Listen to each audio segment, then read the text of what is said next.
احشروا الذين ظلموا وأزواجهم وما كانوا يعبدون من دون الله فاهدوهم إلى صراط الجحيم۔ حکم ہوگا گھیر لاؤ سب ظالموں کو اور ان کے ساتھیوں اور ان معبودوں کو جن کی وہ خدا کو چھوڑ کر بندگی کیا کرتے تھے، پھر ان سب کو جہنم کا راستہ دکھاؤ۔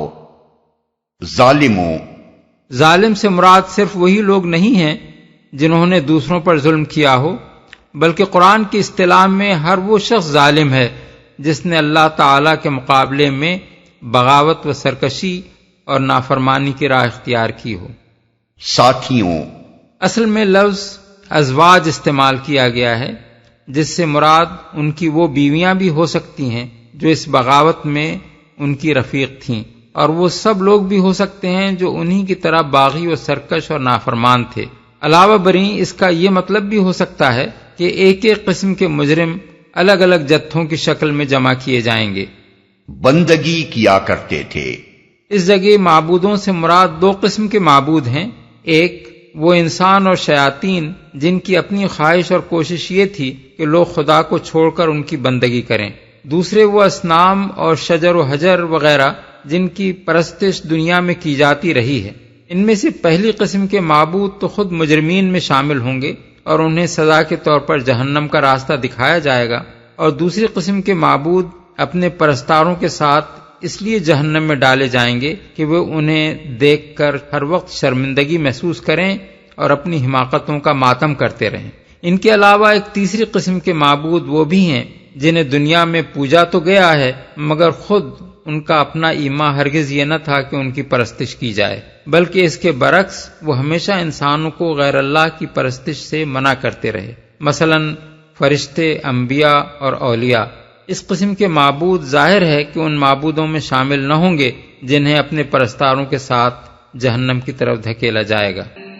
وقفوهم انہم مسئولون ما لکم لا تناصرون بل هم اليوم مستسلمون۔ اور ذرا انہیں ٹھہراؤ، ان سے کچھ پوچھنا ہے، کیا ہو گیا ہے تمہیں؟ اب کیوں ایک دوسرے کی مدد نہیں کرتے؟ ارے آج تو یہ اپنے آپ کو اور ایک دوسرے کو حوالے کیے دے رہے ہیں۔ پہلا فقرہ مجرمین کو خطاب کر کے ارشاد ہوگا، اور دوسرا فقرہ ان عام حاضرین کی طرف رخ کر کے فرمایا جائے گا جو اس وقت جہنم کی طرف مجرمین کی روانگی کا منظر دیکھ رہے ہوں گے۔ یہ فقرہ خود بتا رہا ہے کہ اس وقت حالت کیا ہوگی۔ بڑے بڑے ہیکڑ مجرمین کے کسبل نکل چکے ہوں گے اور کسی مزاحمت کے بغیر وہ کان دبائے جہنم کی طرف جا رہے ہوں گے۔ کہیں کوئی ہز میجسٹی دھکے کھا رہے ہوں گے اور درباریوں میں سے کوئی اعلیٰ حضرت کو بچانے کے لیے آگے نہ بڑھے گا، کہیں کوئی فاتح عالم اور کوئی ڈکٹیٹر انتہائی ذلت کے ساتھ چلا جا رہا ہوگا اور اس کا لشکر جرار خود اسے سزا کے لیے پیش کر دے گا، کہیں کوئی پیر صاحب یا گروجی یا ہولی فادر واصل بجہنم ہو رہے ہوں گے اور مریدوں میں سے کسی کو یہ فکر نہ ہوگی کہ حضرت والا کی توہین نہ ہونے پائے، کہیں کوئی لیڈر صاحب قسم پرسی کے عالم میں جہنم کی طرف رواں دواں ہوں گے، اور دنیا میں جو لوگ ان کی کبریائی کے جھنڈے اٹھائے پھرتے تھے وہ سب وہاں ان کی طرف سے نگاہیں پھیر لیں گے۔ حد یہ ہے کہ جو عاشق دنیا میں اپنے معشوق پر جان چھڑکتے تھے انہیں بھی اس کے حال بد کی کوئی پرواہ نہ ہوگی۔ اس حالت کا نقشہ کھینچ کر اللہ تعالیٰ دراصل یہ بات ذہن نشین کرانا چاہتا ہے کہ دنیا میں انسان اور انسان کے جو تعلقات اپنے رب سے بغاوت پر مبنی ہیں وہ کس طرح آخرت میں ٹوٹ کر رہ جائیں گے، اور یہاں جو لوگ ہم چما دیگر نیست کے غرور میں مبتلا ہیں وہاں ان کا تکبر کس طرح خاک میں مل جائے گا۔ وَأَقْبَلَ بَعْضُهُمْ عَلَى بَعْضٍ يَتَسَاءَلُونَ قَالُوا إِنَّكُمْ كُنتُمْ تَأْتُونَنَا عَنِ الْيَمِينِ قَالُوا بَل لَّمْ تَكُونُوا مُؤْمِنِينَ وَمَا كَانَ لَنَا عَلَيْكُمْ مِنْ سُلْطَانٍ بل كنتم قوما طاغين فحق علينا قول ربنا إنا لذائقون فأغويناكم إنا كنا غاوين۔ اس کے بعد یہ ایک دوسرے کی طرف مڑیں گے اور باہم تکرار شروع کر دیں گے۔ پیروی کرنے والے اپنے پیشواؤں سے کہیں گے تم ہمارے پاس سیدھے رخ سے آتے تھے، وہ جواب دیں گے نہیں، بلکہ تم خود ایمان لانے والے نہ تھے، ہمارا تم پر کوئی زور نہ تھا، تم خود ہی سرکش لوگ تھے۔ آخر کار ہم اپنے رب کے اس فرمان کے مستحق ہو گئے کہ ہم عذاب کا مزہ چکھنے والے ہیں، سو ہم نے تم کو بہکایا، ہم خود بہکے ہوئے تھے۔ سیدھے رخ سے آتے تھے، اصل الفاظ ہیں کنتم تاتوننا عن الیمین، تم ہمارے پاس یمین کی راہ سے آتے تھے۔ یمین کا لفظ عربی زبان میں متعدد مفہومات کے لیے بولا جاتا ہے۔ اگر اس کو قوت و طاقت کے معنی میں لیا جائے تو مطلب یہ ہوگا کہ ہم کمزور تھے اور تم ہم پر غالب تھے، اس لیے تم اپنے زور سے ہم کو گمراہی کی طرف کھینچ لے گئے۔ اگر اس کو خیر اور بھلائی کے معنی میں لیا جائے تو مطلب یہ ہوگا کہ تم نے خیر خواہ بن کر ہمیں دھوکہ دیا، تم ہمیں یقین دلاتے رہے کہ جس راہ پر تم ہمیں چلا رہے ہو یہی حق اور بھلائی کی راہ ہے، اس لیے ہم تمہارے فریب میں آ گئے۔ اور اگر اسے قسم کے معنی میں لیا جائے تو اس کا مطلب یہ ہوگا کہ تم نے قسمیں کھا کھا کر ہمیں اطمینان دلایا تھا کہ حق وہی ہے جو تم پیش کر رہے ہو۔ فَإِنَّهُمْ يَوْمَئِذٍ فِي الْعَذَابِ مُشْتَرِكُونَ إِنَّا كَذَلِكَ نَفْعَلُ بِالْمُجْرِمِينَ۔ اس طرح وہ سب اس روز عذاب میں مشترک ہوں گے، ہم مجرموں کے ساتھ یہی کچھ کیا کرتے ہیں، عذاب میں مشترک ہوں گے۔ یعنی پیرو بھی اور پیشوا بھی، گمراہ کرنے والے بھی اور گمراہ ہونے والے بھی ایک ہی عذاب میں شریک ہوں گے۔ نہ پیرووں کا یہ عذر مسموع ہوگا کہ وہ خود گمراہ نہیں ہوئے تھے بلکہ انہیں گمراہ کیا گیا تھا، اور نہ پیشواؤں کی اس معذرت کو قبول کیا جائے گا کہ گمراہ ہونے والے خود ہی راہ راست کے طالب نہ تھے۔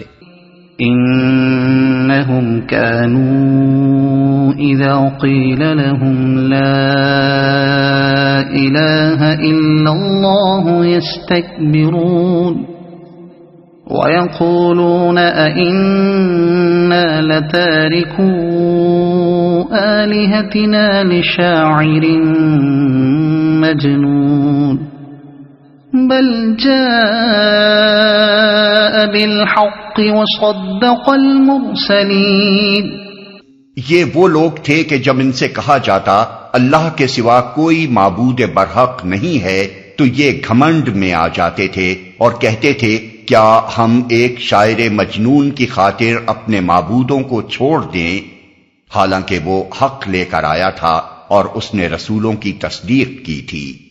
رسولوں کی تصدیق کے 3 معنی ہیں اور تینوں ہی یہاں مراد بھی ہیں۔ ایک یہ کہ اس نے کسی سابق رسول کی مخالفت نہ کی تھی کہ اس رسول کے ماننے والوں کے لیے اس کے خلاف تعصب کی کوئی معقول وجہ ہوتی، بلکہ وہ خدا کے تمام پچھلے رسولوں کی تصدیق کرتا تھا۔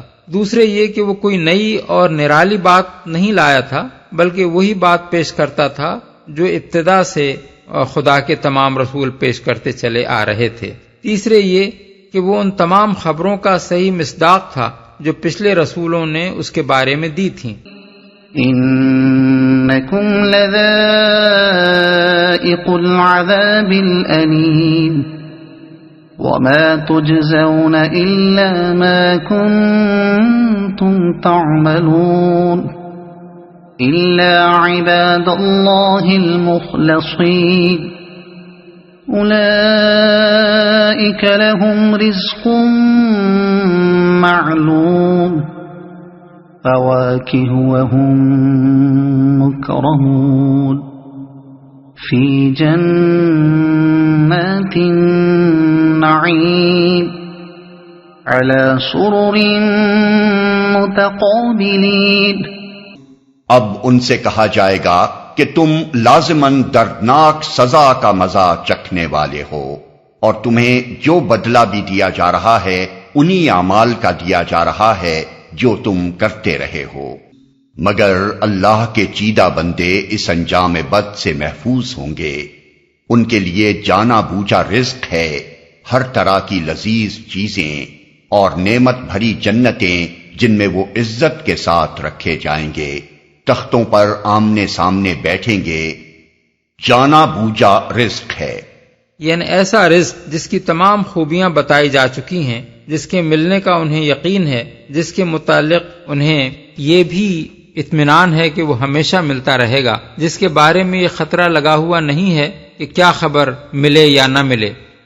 لذیذ چیزیں، اس میں ایک لطیف اشارہ اس طرف بھی ہے کہ جنت میں کھانا غذا کے طور پر نہیں بلکہ لذت کے لیے ہوگا، یعنی وہاں کھانا اس غرض کے لیے نہ ہوگا کہ جسم کے تحلیل شدہ اجزاء کی جگہ دوسرے اجزاء غذا کے ذریعے فراہم کیے جائیں، کیونکہ اس ابدی زندگی میں سرے سے اجزاء جسم تحلیل ہی نہ ہوں گے۔ نہ آدمی کو بھوک لگے گی جو اس دنیا میں تحلیل کے عمل کی وجہ سے لگتی ہے، اور نہ جسم اپنے آپ کو زندہ رکھنے کے لیے غذا مانگے گا۔ اسی بنا پر جنت کے ان کھانوں کے لیے فواکہ کا لفظ استعمال کیا گیا ہے، جس کے مفہوم میں تغذیہ کی بجائے تلذذ کا پہلو نمایاں ہے۔ يطاف عليهم بكأس من معين بيضاء لذة للشاربين لا فيها غول ولا هم عنها ينزفون۔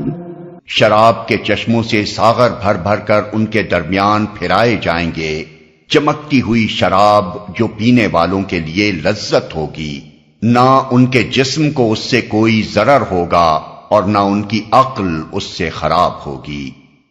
شراب اصل میں یہاں شراب کی تصریح نہیں ہے بلکہ صرف کاس یعنی ساغر کا لفظ استعمال کیا گیا ہے، لیکن عربی زبان میں کاس کا لفظ بول کر ہمیشہ شراب ہی مراد لی جاتی ہے۔ جس پیالے میں شراب کے بجائے دودھ یا پانی ہو یا جس پیالے میں کچھ نہ ہو اسے کاس نہیں کہتے۔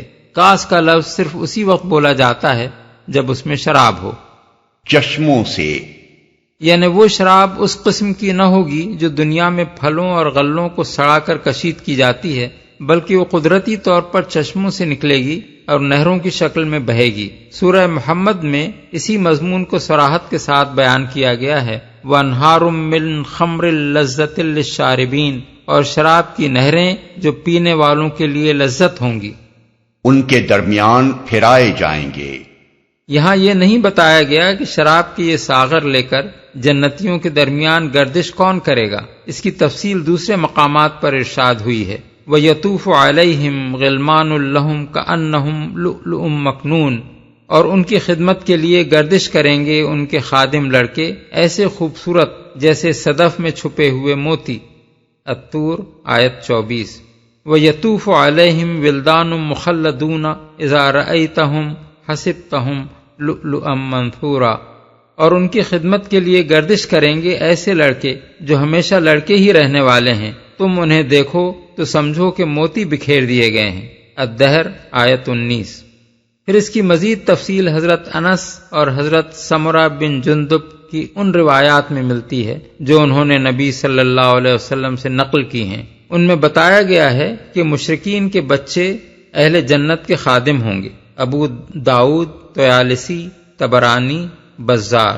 یہ روایات اگرچہ سندن ضعیف ہیں لیکن متعدد دوسری احادیث سے معلوم ہوتا ہے کہ جو بچے سن رشد کو نہیں پہنچے ہیں وہ جنت میں جائیں گے۔ پھر یہ بھی احادیث سے معلوم ہوتا ہے کہ جن بچوں کے والدین جنتی ہوں گے وہ اپنے ماں باپ کے ساتھ رہیں گے تاکہ ان کی آنکھیں ٹھنڈی ہوں۔ اس کے بعد لامحالہ وہ بچے رہ جاتے ہیں جن کے ماں باپ جنتی نہ ہوں گے، سو ان کے متعلق یہ بات معقول معلوم ہوتی ہے کہ وہ اہل جنت کے خادم بنا دیے جائیں۔ اس کے متعلق تفصیلی بحث کے لیے ملاحظہ ہو فتح الباری اور عمدۃ القاری، کتاب الجنائز، باب ما قیل فی اولاد المشرکین، رسائل و مسائل، جلد سوم، صفحہ 177 تا 187۔ نہ ان کی عقل اس سے خراب ہوگی، یعنی وہ شراب ان دونوں قسم کی خرابیوں سے خالی ہوگی جو دنیا کی شراب میں ہوتی ہیں۔ دنیا کی شراب میں ایک قسم کی خرابی یہ ہوتی ہے کہ آدمی کے قریب آتے ہی پہلے تو اس کی بدبو اور سڑاند ناک میں پہنچتی ہے، پھر اس کا مزہ آدمی کے ذائقے کو تلخ کرتا ہے، پھر حلق سے اترتے ہی وہ پیٹ پکڑ لیتی ہے، پھر وہ دماغ کو چڑھتی ہے اور دوران سر لاحق ہوتا ہے، پھر وہ جگر کو متاثر کرتی ہے اور آدمی کی صحت پر اس کے برے اثرات مترتب ہوتے ہیں۔ پھر جب اس کا نشہ اترتا ہے تو آدمی خمار میں مبتلا ہو جاتا ہے۔ یہ سب جسمانی ضرر ہیں۔ دوسری قسم کی خرابی یہ ہوتی ہے کہ اسے پی کر آدمی بہکتا ہے، اول فول بکتا ہے اور عذبدہ کرتا ہے۔ یہ شراب کے عقلی نقصانات ہیں۔ دنیا میں انسان صرف سرور کی خاطر شراب کے یہ سارے نقصانات برداشت کرتا ہے۔ اللہ تعالیٰ فرماتا ہے کہ جنت کی شراب میں سرور تو پوری طرح ہوگا، لذت للشاربین، لیکن ان دونوں قسم کی خرابیوں میں سے کوئی خرابی بھی اس میں نہ ہوگی۔ وعندهم قاصرات الطرف عين كأنهن بيض مكنون، اور ان کے پاس نگاہیں بچانے والی خوبصورت آنکھوں والی عورتیں ہوں گی، ایسی نازک جیسے انڈے کے چھلکے کے نیچے چھپی ہوئی جھلی۔ نگاہیں بچانے والی یعنی اپنے شوہر کے سوا کسی اور کی طرف نگاہ نہ کرنے والی۔ خوبصورت آنکھوں والی عورتیں ہوں گی۔ بعید نہیں کہ یہ وہ لڑکیاں ہوں جو دنیا میں سن رشد کو پہنچنے سے پہلے مر گئی ہوں اور جن کے والدین جنت میں جانے کے مستحق نہ ہوئے ہوں۔ یہ بات اس قیاس کی بنا پر کہی جا سکتی ہے کہ جس طرح ایسے لڑکے اہل جنت کی خدمت کے لیے مقرر کر دیے جائیں گے اور وہ ہمیشہ لڑکے ہی رہیں گے، اسی طرح ایسی لڑکیاں بھی اہل جنت کے لیے حوریں بنا دی جائیں گی اور وہ ہمیشہ نوخیز لڑکیاں ہی رہیں گی۔ واللہ عالم بالصواب۔ انڈے کے چھلکے کے نیچے چھپی ہوئی جھلی۔ اصل میں الفاظ ہیں کأنہن بیض مکنون، گویا وہ چھپے ہوئے یا محفوظ رکھے ہوئے انڈے ہیں۔ ان الفاظ کی مختلف تعبیرات اہل تفسیر نے بیان کی ہیں، مگر صحیح تفسیر وہی ہے جو حضرت ام سلمہ رضی اللہ عنہا نے نبی صلی اللہ علیہ وسلم سے نقل کی ہے۔ وہ فرماتی ہیں کہ میں نے اس آیت کا مطلب حضور سے پوچھا تو آپ نے فرمایا کہ ان کی نرمی و نزاکت اس جھلی جیسی ہوگی جو انڈے کے چھلکے اور اس کے گودے کے درمیان ہوتی ہے۔ ابن جریر۔ فأقبل بعضهم على بعض يتساءلون قال قائل منهم إني كان لي قريب يقول أئنك لمن المصدقين۔ پھر وہ ایک دوسرے کی طرف متوجہ ہو کر حالات پوچھیں گے۔ ان میں سے ایک کہے گا دنیا میں میرا ایک ہم نشین تھا جو مجھ سے کہا کرتا تھا کیا تم بھی تصدیق کرنے والوں میں سے ہو؟ یعنی تم بھی ایسے ضعیف الاعتقاد نکلے کہ زندگی بعد موت جیسی بعید از عقل بات کو مان بیٹھے۔ أَإِذَا مِتْنَا وَكُنَّا تُرَابًا وَعِظَامًا أَإِنَّا لَمَدِينُونَ قَالَ هَلْ أَنْتُمْ مُطَّلِعُونَ فَاطَّلَعَ فَرَآهُ فِي سَوَاءِ الْجَحِيمِ قَالَ تَاللَّهِ إِن كِدتَّ لَتُرْدِينِ وَلَوْلَا نِعْمَةُ رَبِّي لَكُنْتُ مِنَ الْمُحْضَرِينَ۔ کیا واقعی جب ہم مر چکے ہوں گے اور مٹی ہو جائیں گے اور ہڈیوں کا پنجر بن کر رہ جائیں گے تو ہمیں جزا و سزا دی جائے گی۔ اب کیا آپ لوگ دیکھنا چاہتے ہیں کہ وہ صاحب اب کہاں ہیں؟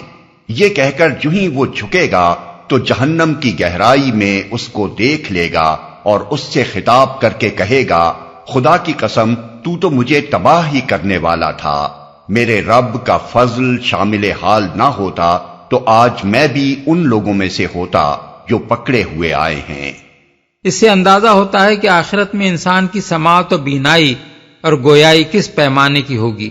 جنت میں بیٹھا ہوا ایک آدمی جب چاہتا ہے کسی ٹیلی ویژن کے آلے کے بغیر بس یوں ہی جھک کر ایک ایسے شخص کو دیکھ لیتا ہے جو اس سے نہ معلوم کتنے ہزار میل کے فاصلے پر جہنم میں مبتلا عذاب ہے۔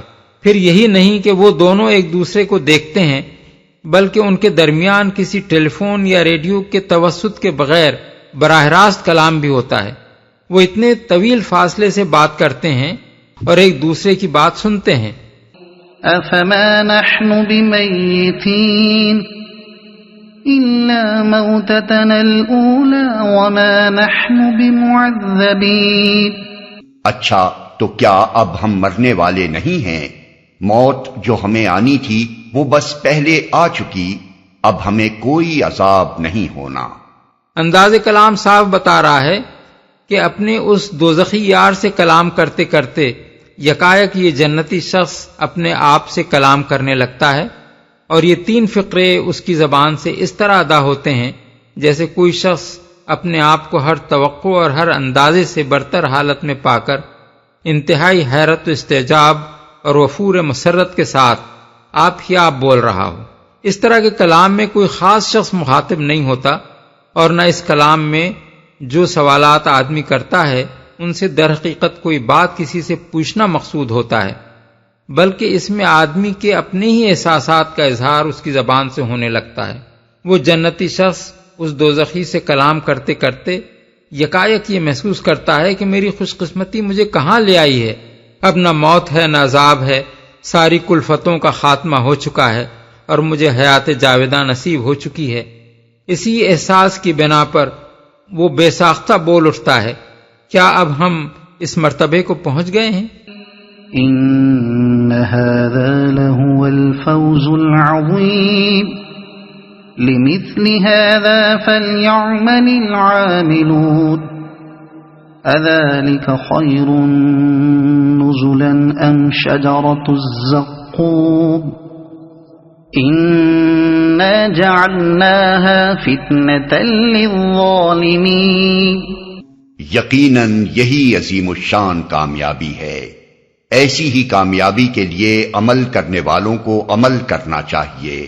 بولو یہ ضیافت اچھی ہے یا زقوم کا درخت؟ ہم نے اس درخت کو ظالموں کے لیے فتنہ بنا دیا ہے۔ زقوم کا درخت، زقوم ایک قسم کا درخت ہے جو تہامہ کے علاقے میں ہوتا ہے۔ مزہ اس کا تلخ ہوتا ہے، بو ناگوار ہوتی ہے، اور توڑنے پر اس میں سے دودھ کا سا رس نکلتا ہے جو اگر جسم کو لگ جائے تو ورم ہو جاتا ہے۔ غالباً یہ وہی چیز ہے جسے ہمارے ملک میں تھوہر کہتے ہیں۔ فتنہ بنا دیا ہے، یعنی منکرین یہ بات سن کر قرآن پر طعن اور نبی صلی اللہ علیہ وسلم پر استہزاء کا ایک نیا موقع پا لیتے ہیں۔ وہ اس پر ٹھٹھا مار کر کہتے ہیں، لو اب نہیں سنو، جہنم کی دہکتی ہوئی آگ میں درخت اگے گا۔ إنها شجرة تخرج في أصل الجحيم طلعها كأنه رؤوس الشياطين۔ وہ ایک درخت ہے جو جہنم کی تہ سے نکلتا ہے، اس کے شگوفے ایسے ہیں جیسے شیطانوں کے سر۔ کسی کو یہ غلط فہمی نہ ہو کہ شیطان کا سر کس نے دیکھا ہے جو زقوم کے شگوفوں کو اس سے تشبیہ دی گئی ہے۔ دراصل یہ تخیلی نوعیت کی تشبیہ ہے اور عام طور پر ہر زبان کے ادب میں اس سے کام لیا جاتا ہے۔ مثلا ہم ایک عورت کی انتہائی خوبصورتی کا تصور دلانے کے لیے کہتے ہیں وہ پری ہے، اور انتہائی بدصورتی بیان کرنے کے لیے کہتے ہیں وہ چڑیل ہے یا بھتنی ہے۔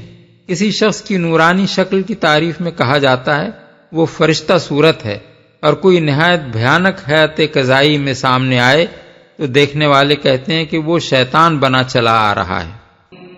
فَإِنَّهُمْ لَآكِلُونَ مِنْهَا فَمَالِئُونَ مِنْهَا الْبُطُونَ ثُمَّ إِنَّ لَهُمْ عَلَيْهَا لَشَوْبًا مِّنْ حَمِيمٍ ثُمَّ إِنَّ مَرْجِعَهُمْ لَإِلَى الْجَحِيمِ۔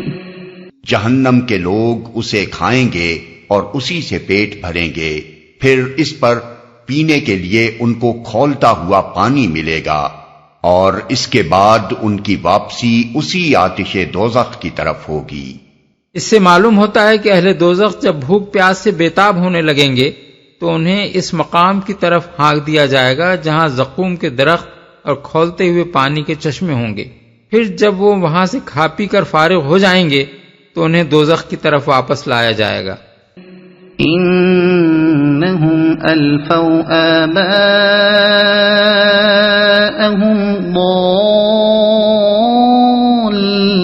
ضالين فهم على آثارهم يهرعون وَلَقَدْ ضَلَّ قَبْلَهُمْ أَكْثَرُ الْأَوَّلِينَ وَلَقَدْ أَرْسَلْنَا فِيهِمْ مُنذِرِينَ۔